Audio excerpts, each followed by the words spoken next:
नमस्कार मित्रांनो, महावितरणमध्ये अनेक विद्युत सायकलच्या जॉईनिंग झालेली आहे।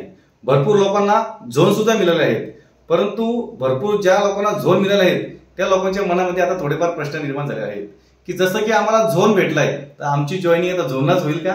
तर नाही मित्रांनो, तुम्हाला आता झोन भेटलं, झोन नंतर तुम्हाला सर्कल भेटणार, सर्कल नंतर डिव्हिजन भेटणार, डिव्हिजन नंतर सब डिव्हिजन भेटणार आणि सब डिव्हिजन नंतर तुम्हाला सेक्शन भेटणार। मग तुम्ही तुमचं राहायचं ठिकाण, खायचं ठिकाण ठरवायचं आहे। मागच्या व्हिडिओमध्ये भरपूर विद्युत सायकलच्या भरपूर पालकांच्या कमेंट आल्या का साहेब आमचा हा झोन भेटलाय, आम्ही आजची राहायची सोय करा, आम्हाला तो झोन भेटलाय, आमचं पुढे कसं व्हावं?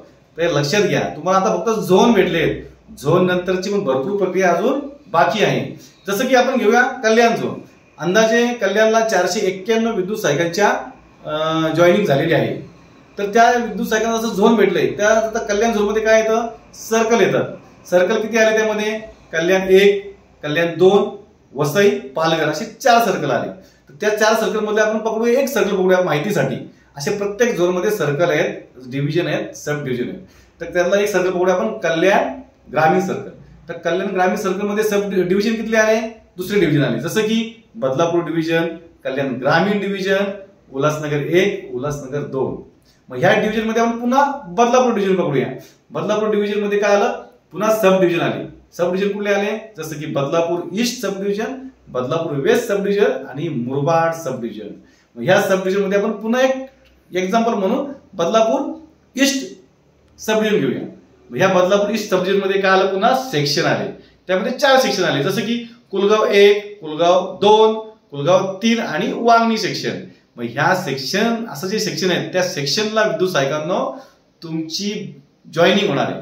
तुमची जॉईनिंग कल्याणला होणार आहे का? कल्याण झोनला होईल का? नाही।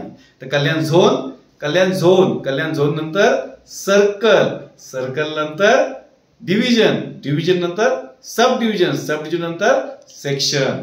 अशा 5 पायऱ्या झाल्यावरती तुम्हाला तुमचं सेक्शन म्हणजे तुमचं मेन ठिकाण भेटणार आहे, नोकरीचं मेन ठिकाण। मग त्यानंतर तुम्ही तुमचं राहायचं ठिकाण, खायचं ठिकाण किंवा बाकीच्या तुमच्या इतर गोष्टी आहेत त्या तुम्ही ठरवा। आधीच तुम्हाला झोन भेटल्यावर तुम्ही ठरवू नका की आम्ही इथं राहू तिथं राहू असं। तुमचं जे मुख्यालय आहे तुमच्या सेक्शनचं त्या ठिकाणी तुम्हाला राहायला लागणार आहे। या व्हिडिओच्या मार्फत हेच मला सांगायचं होतं। भरपूर कमेंट आलत्या का साहेब आम्हाला हे झालं ते झालं, झोन भेटला असं। तर असं तुमची ह्या प्रकारे तुमची जॉईनिंग किंवा ते तुम्हाला ठिकाण भेटणार आहे। त्यानुसारच तुम्ही किंवा तुमच्या सोबतचा जो सहकारी आहे विद्युत साहेब त्यांनी ठरवा का आपण एकत्र कुठं राहायचं। तुम्ही आता समजा तुम्हाला झोनला तुम्हाला समजलं का आपल्या गावात 2 पोरं लागलीत किंवा आपल्या तालुक्यातले लागलीत तर आपण एकत्र राहू असं नाही। तुम्ही झोनला एक ठिकाणी आहात, तुम्ही सर्कल एक ठिकाणी आहात, पण डिव्हिजनला तुम्ही वेगळे व्हाल, सब डिव्हिजनला वेगळे व्हाल किंवा सेक्शनला वेगळे व्हाल। या अंतर काही ठिकाणी जसं की कल्याण झोन आहे त्या झोनच्या शेजारीच कल्याण 1 सर्कल आहे, ते सर्व जवळचं परिसर आहे, जसं की कल्याण शहर आणि डोंबिवलीचा भाग आहे। परंतु कल्याण आर जे आपण एक्झाम्पल घेतलं ते लांब आहे कल्याणपासून। तुम्हाला कल्याणपासून इकडे यायला लागेल बदलापूरला किंवा टिटवाल्याला किंवा उल्हासनगरला। मग ते डिव्हिजन भेटलं तर परत तिथून सब डिव्हिजन वेगळे वेगळे आहेत। त्यामुळं लगेच राहायचा, खायचा किंवा एकत्र राहायचा डिसिजन घेऊ नका। हे तुम्हाला जेव्हा सेक्शन भेटेल तेव्हाच ठरवा आम्ही एकत्र रूम पार्टनर किती राहूया। आणि जसं की आता तुमच्या आधीचे जे विद्युत साहेब होते त्याच्यातील अंदाजे 430 ऑल महाराष्ट्रातील विद्युत सायकलचे बदली झाले। मग जे इथे आधीचे विद्युत आहेत किंवा भरपूर असे टेक्निशियन किंवा सेक्रेटरीज आहेत जे रूम घेऊन राहतात, तुम्ही त्यांना सुद्धा जॉईन होऊ शकता, त्यांच्यासोबत सुद्धा तुम्ही राहू शकता। त्यामुळे तुमची राहायची मेन ठिकाण म्हणजे राहायची चिंता मिटू शकते।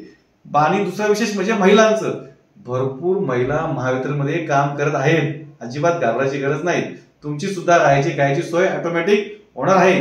थोडीशी तुम्हाला तुमच्याकडून सुद्धा कष्ट घ्यायचे आहेतच। तर धन्यवाद। हेच सांगायचा प्रयत्न होता का घाबरू नका, डरू नका। महावितरण ही कंपनी तुमची आमची सर्वांचीच आहे, फक्त इथं आल्यावर तरी आपल्याला ग्राहकाची सेवा करायची आहे।